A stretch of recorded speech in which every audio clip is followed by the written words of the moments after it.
A very good morning and welcome to the Breakfast News on Rajya Sabha Television. I'm Aishwarya Kapoor with you, and here are the latest headlines that we are tracking. Post-demonetization, World Bank drops India's growth rate to 7% from its previous estimate of 7.6% in 2017, but asserts that the country would regain momentum in the following years. RBI says it recommended the scrapping of notes on 8th of November after a prod from the centre. Central Bank's 7-page reports sent to Parliament's Standing Committee on Finance. Both factions of the Samajwadi Party sent us to submit their case for party symbol on 13th of January. Warring father-son duo Mulayam Singh and Akhilesh Yadav failed to reconcile after 90-minute meet. And more than 50 people killed as deadly attacks rip across Afghanistan. Suicide bombings near Afghan parliament in Kabul. 2 other explosions at Kandahar and Helmand provinces. Taliban claims responsibility for the Kabul attacks. Well, first up now, outgoing US President Barack Obama is delivering his farewell speech in Chicago. Let's cut across live. Because of the extraordinary courage of our men and women in uniform, because of our intelligence officers and law enforcement and diplomats who support our troops, no foreign terrorist organization has successfully planned and executed an attack on our homeland these past 8 years. And although Boston and Orlando and San Bernardino and Fort Hood remind us of how dangerous radicalization can be, our law enforcement agencies are more effective and vigilant than ever. We have taken out tens of thousands of terrorists, including bin Laden.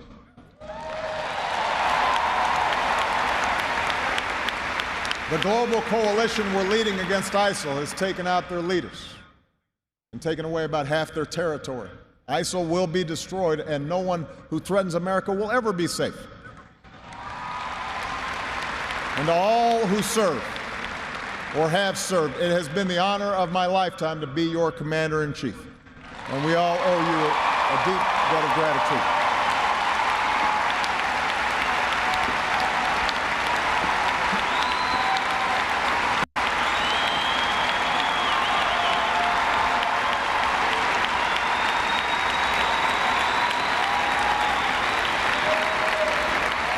But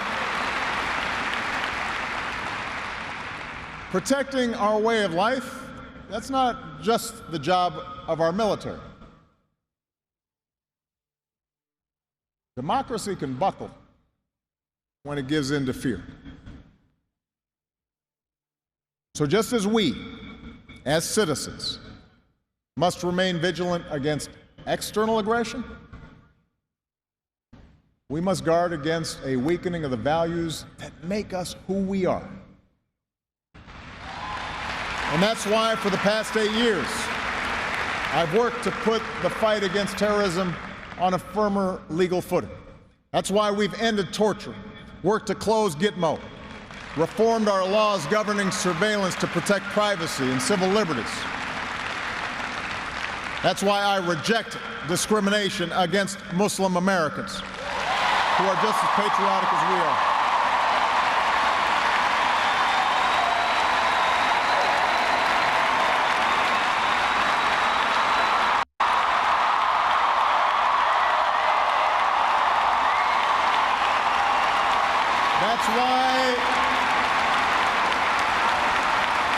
That's why we cannot withdraw.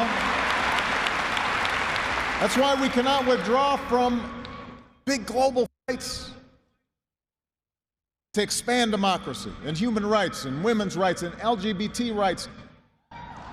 No matter how imperfect our efforts, no matter how expedient ignoring such values may seem, that's part of defending America.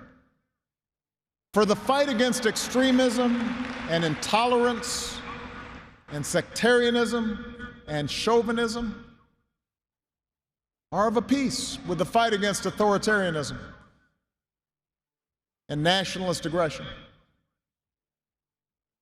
If the scope of freedom and respect for the rule of law shrinks around the world, the likelihood of war within and between nations increases, and our own freedoms will eventually be threatened. So let's be vigilant but not afraid. ISIL will try to kill innocent people, but they cannot defeat America unless we betray our Constitution and our principles in the fight. All right, that is U.S. President Barack Obama, in fact, giving a farewell speech in Chicago where he's reflecting on his time in office, and he has given a message of national unity, and he has also spoken about the achievements of the Obama administration in the last 8 years. Well, we'll get you more on that story. Let's move on in the bulletin at the moment. Well, the World Bank has lowered the India's growth forecast for 2017 to 7% from 7.6% estimated earlier, attributing it partly to demonetization of high-value currency notes. Well, according to the World Bank, the immediate withdrawal of a large volume of currency in circulation and subsequent replacement with new notes announced by the government in November contributed to slowing of growth in 2016. However, the World Bank also asserted that India would regain momentum in the following years with an estimated 7.6% and 7.8% growth, and is still predicted to be fastest growing emerging market economies of the world ahead of China. Well, in its latest report released on Tuesday, World Bank projected the global growth of 2.7% for this year after a post-crisis low of 2.3% in 2016. And the RBI has admitted that it was the government which advised the central bank to junk 500 and 1,000 rupee notes. Well, in a 7-page note to the Parliament's department-related Committee of Finance, the RBI stated that it was the government that had, on 7th of November last year, advised that the bank may consider withdrawal of the legal tender status of the notes in high denominations of 500 and 1,000 rupees to mitigate the triple problems of counterfeiting, terrorist financing and black money.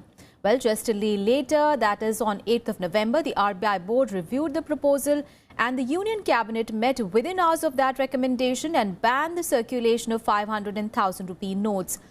Now, this comes as earlier the government had claimed that it was the RBI which had suggested implementing of demonetization. Now, speaking in the Rajya Sabha on 16th of November, the Union Power Minister Piyush Goyal had said that the RBI runs the nation's monetary policy and that the demonetization decision was taken by the RBI board. And the Income Tax Department officials claim that about 3 to 4 lakh crore of evaded income has been deposited into banks. Well, the deposits are being looked at as a result of demonetization of old 500 and 1,000 rupee notes by the government. Over 60 lakh individual bank accounts saw a sum of more than 2 lakh rupees deposited since 9th of November. Also under scrutiny is over 10,700 crore rupees in cash that was deposited in different bank accounts in the northeastern states since 9th of November. Well, Enforcement Directorate officials will also examine deposits of over 16,000 crore rupees in cooperative bank accounts. The IT department claims that large sums of money had been deposited in these banks without documentation. And Congress Vice President Rahul Gandhi will preside over the day-long Jan Vedana convention today to highlight the anti-poor and anti-public policies of the Modi government in the wake of demonetization. Well, the convention is likely to be addressed by former Prime Minister Dr. Manmohan Singh and other senior Congress leaders and will set the tone for the party's campaign for the upcoming state elections. Well, all the top leaders of the party, including Congress Working Committee members, AICC delegates, Pradesh Congress Committee chiefs and all party MPs and MLAs will attend the Jan Vedana Sammelan. However, it is still unclear whether Congress President Sonia Gandhi will attend the convention or not.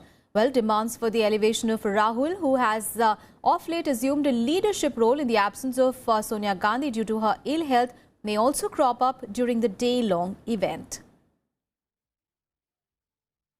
नेता अपनी बात रखेंगे, working committee के members वहां पे मौजूद रहेंगे। देश के कोने-कोने से चुनिंदा कांग्रेसी कार्यकर्ता इसमें हिस्सा लेंगे। जो देशवासी इस नोटबंदी की वजह से कतारों में खड़े थे और जिनके देहांत हुए हैं, जिनकी मृत्यु हुए हैं, उनको श्रद्धा सुमन समर्पित करता हुआ प्रस्ताव पारित किया जाएगा। And for more on this, let's go across it to my colleague Vishal Daya, who's joining us on the phone line. Vishal, now Congress Vice President Rahul Gandhi is going to preside over the Congress National Convention today. The sources say that Sonia Gandhi is not likely to attend. What details you have, and what else is likely to happen in that convention today? Well, yes, that's right. The Congress President Sonia Gandhi is not expected to be present at this particular convention.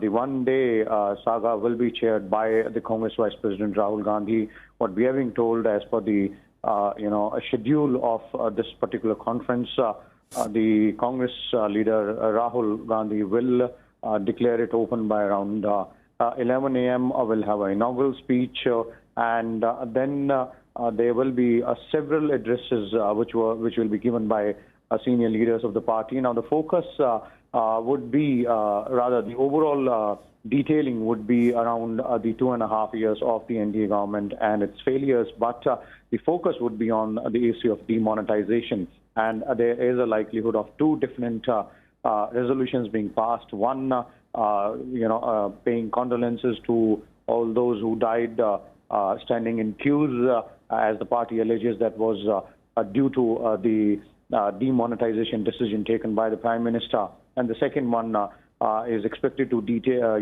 get in detail about the present economic situation, the setback to the Indian economy, which has been caused by the demonetization, and the further problems which will be faced by the people due to this particular decision. There's also a likelihood that the party might put forth at least half a dozen demands to the government in terms of compensating the general people as well as state governments on the loss they have suffered due to demonetization. And the one-day convention will finally come to an end with the closing remarks by, once again, the Congress Vice President Rahul Gandhi. All right, Vishal, thank you so much for those details there. Meanwhile, the 8th edition of the Vibrant Gujarat Global Summit 2017 was inaugurated by Prime Minister Narendra Modi in Ahmedabad on Tuesday. Now, Reliance Industries Chairman Mukesh Ambani and Interim Chairman of Tata Group Ratan Tata were among the other dignitaries present. Now, this time the event is being held on a mega scale with many heads of states, top global and Indian CEOs and several business houses participating. The state government expects to receive investment proposals of more than 25 lakh crore rupees at this year's summit. Now, 12 nations are partner countries for the event, including the US, UK, Australia, Japan and the UAE. Our biggest strength is the depth of our democracy.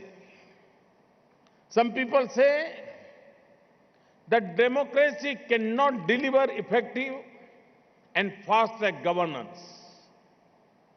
But we have seen in the last 2.5 years that it is possible to deliver quick results in a democratic setup as well. Ours is a nation of a vibrant youth. The disciplined, dedicated and talented youth of India offers a globally unmatched workforce. We are the second largest English-speaking country. Our youth are not merely looking for jobs. They have begun taking risks and often prefer to become entrepreneurs. Well, earlier, Prime Minister Narendra Modi met leaders of Japan, Rwanda, Denmark and Serbia on the sidelines of the investment summit. He had also opened the Vibrant Gujarat Global Trade Show on Monday. Well, the 8th Vibrant Gujarat Summit is focusing on sectors like sustainable development and establishing Gujarat as a business destination.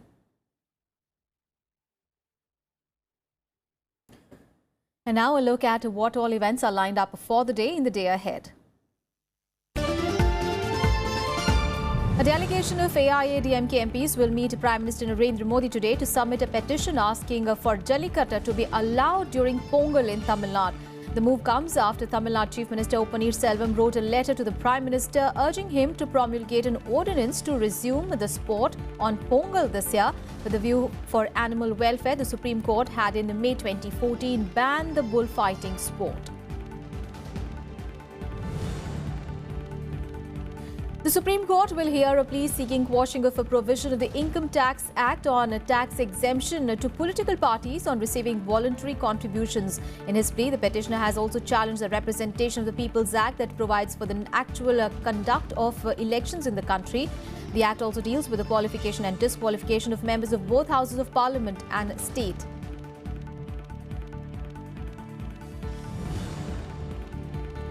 The Supreme Court will hear the plea filed by SBI-led consortium of 17 banks against businessman Vijay Mallya for the recovery of more than 9,000 crore rupees from him. The banks have approached the apex court seeking its intervention in bringing back Mallya to India and also repayment of money which the beleaguered businessman had taken.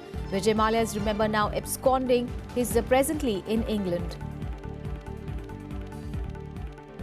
And in Breakfast News, time for a very short break. We'll be back with more news. Stay with us.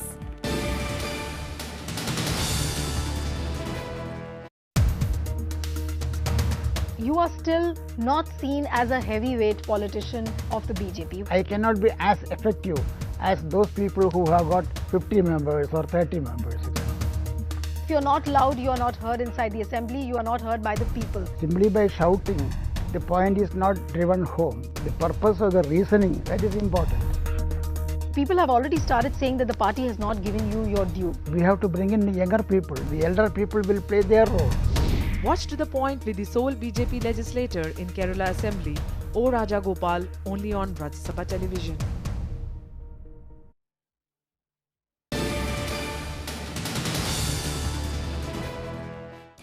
Welcome back, and now let's get you some weather update. Well, the cold wave conditions continue to intensify in North India, while heavy fog at various places is affecting the train movement in the northwestern region. So here is a look at the cold wave conditions in several states of the country.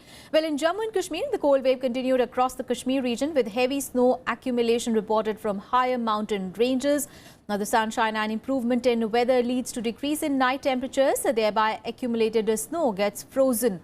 Water supply has also been affected. Now, the Met Department has predicted light rain or snowfall at isolated places in the valley and elsewhere in the state. Meanwhile, in Himachal Pradesh, the cold wave conditions continued unabated as minimum temperatures stayed below normal at most of the places, especially the people in tribal districts and other higher hills reeled under shivering cold wave conditions. The weather remained dry in the state, but Kelong and Saloni recorded 1 centimeters and 3 centimeters of fresh snow on Tuesday. Now, the Met Department has predicted a light snowfall and rain at a few places for the next 24 hours. Even in the capital Shimla, several areas remained without power for the 5th day, while the water supply also, however, restored partially. And the national capital witnessed chilly and strong breezy conditions on Tuesday as the mercury dropped to 5.2 degrees Celsius, making it the coldest day of the season so far. However, the Met Department has forecast mainly clear skies for today with mist and shallow fog in the morning. While in Rajasthan, the temperature recorded below normal 2 to 3 degrees Celsius. Heavy fog at various places affected the train movement in the northwestern region. And in the latest from the poll-bound states, well, the nomination process in Goa and Punjab will begin today with the notifications being issued. While the last date for filing the nominations is 18th of January, candidates can withdraw their nominations by 21st of January. Now, 40 constituencies in Goa and 17 constituencies in Punjab will vote in a single phase on 4th of February.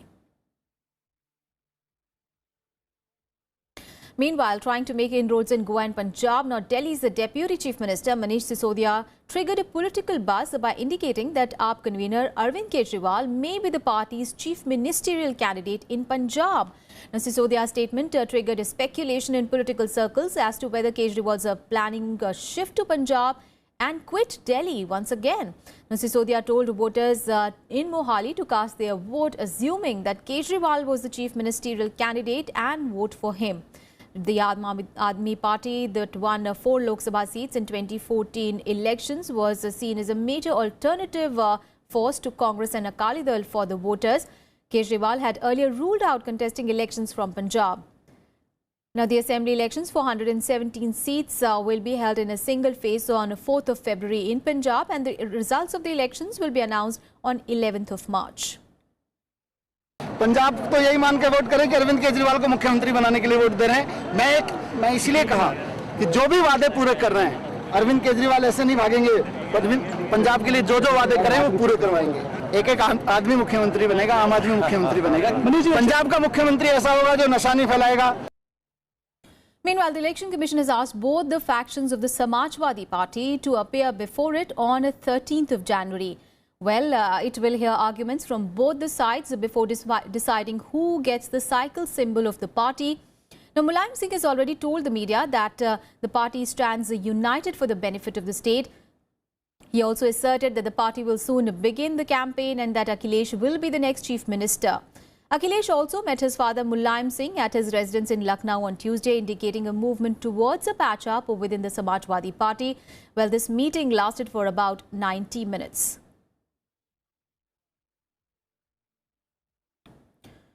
And my colleague Kriti Mishra is tracking all those developments in Lucknow very, very closely. Let's go across to her. Kriti, now this 90-minute meeting between the two father-son duo of Akhilesh Yadav and Mulayam Singh Yadav, it seems did not fetch any results because there seems to be still lack of consensus on various issues. What are these really issues that the two have not been able to reconcile their differences on? Well, Aishwarya, a compromise between SP Patriarch Navin Yadav and Chief Minister Akhilesh Yadav is probably stuck over who will be the national president of the Samajwadi Party.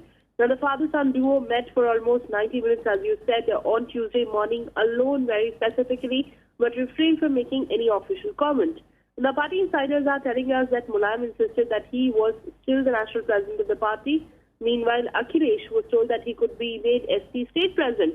But those are just the reports that are coming in. But CM probably has refused to budge. He's adamant that he would like to stay as the SP national president till the end of the assembly elections. So either camp is not willing to take that first move on withdrawing its petition from the Election Commission. However, Mulayam Singh Yadav has asked Akhilesh to go ahead and withdraw his letter. Mulayam Singh Yadav is adamant that Ram Gopal Yadav should be sidelined by Akhilesh, while Akhilesh says that Amar and Shivpal should be kept away from UP politics. So it is still not clear that what is the compromise formula that is emerging between these two warring factions of the Samajwadi Party. But according to party insiders, Mulayam Singh Yadav could come ahead and address the media today on various issues. Aishwarya? All right, Kriti, thank you so much for those details there. So there's still no clarity on whatever is happening within the Samajwadi Party, but the Election Commission will hear both the warring factions on 13th of January to decide on who gets the party symbol, the cycle. And our correspondent Kriti Mishra also spoke with BJP leader Kalraj Mishra about his party's prospects in the upcoming assembly elections in Uttar Pradesh. Now, when asked about whether the BJP could gain anything from the Samajwadi Party's internal crisis, he said that his party was focusing only ensuring its victory under Narendra Modi's leadership. Let's take a listen. देखिए, हम तो अपना काम कर रहे हैं और आम जनता तक हम पहुंचकर भारतीय जनता पार्टी क्या कर रही है, गरीबों के लिए, आम लोगों के लिए हमने कौन से कार्यक्रम अपनाए हैं, ये सारी चीज़ें हम लोगों के बीच में जाकर बता रहे हैं। बूथ स्तर पर कमेटियों के माध्यम से बता रहे हैं, परिवर्तन यात्राओं के माध्यम से बता रहे हैं। 2 करोड़ से ज़्यादा लोगों से संवाद हुआ है और इसलिए मैं उसमें विश्वास रखते हुए सकारात्मक दृष्टि से हम आगे बढ़ते जा रहे हैं। इससे हमारा तो स्वयं में फायदा होता जा रहा है। ये पार्टियां जो अंतर्कलह के कारण टूट रही हैं, तो जनता के मन के अंदर और विश्वसनीयता बढ़ती जा रही है कि केवल भारतीय जनता पार्टी एक ऐसी पार्टी है जिसके माध्यम से प्रदेश को हम उत्तर प्रदेश को उत्तम प्रदेश बना सकते हैं और इससे स्वाभाविक रूप से हमारे साथ जुड़ेंगे। जनता हमारे लिए डेडिकेटेड वोट बैंक के रूप में है। जनता हमें पूर्ण समर्थन दे रही है। हमें पूरा विश्वास है कि जात, बिरादरी, पंथ, मजहब इसकी बात छोड़कर जनता पूरे विश्वास के साथ प्रधानमंत्री जी मोदी जी के नेतृत्व में भारतीय जनता पार्टी को विजयी बनाना चाहती है और भारतीय जनता पार्टी विजयी हो जाने के पश्चात उत्तर प्रदेश को अव्यवस्थित करने की दिशा में अपने कार्यक्रमों के माध्यम से काम करेगी। Meanwhile, the Election Commission has asked officials in the 5 poll-bound states to either cover up or remove photographs of political leaders on all hoardings and advertisements. It said that hoardings and advertisements that seek to project the achievements of any living political functionary or political party should be removed immediately. However, it made it clear that the government hoardings that convey a general message to the masses on family planning or social welfare schemes may be allowed to be displayed. The poll panel also said that no political party or functionary can use public resources or incur or authorize the expenditure from the public exchequer to promote any political leader's image. It claimed that such images or hoardings undoubtedly amount to their individual or party election campaign at public cost. Now, 5 states are going to polls between 4th of February and 8th of March. They include Uttar Pradesh, Uttarakhand, Punjab, Goa and Manipur. And the Model Code of Conduct came into force from 4th of January when the schedule was announced.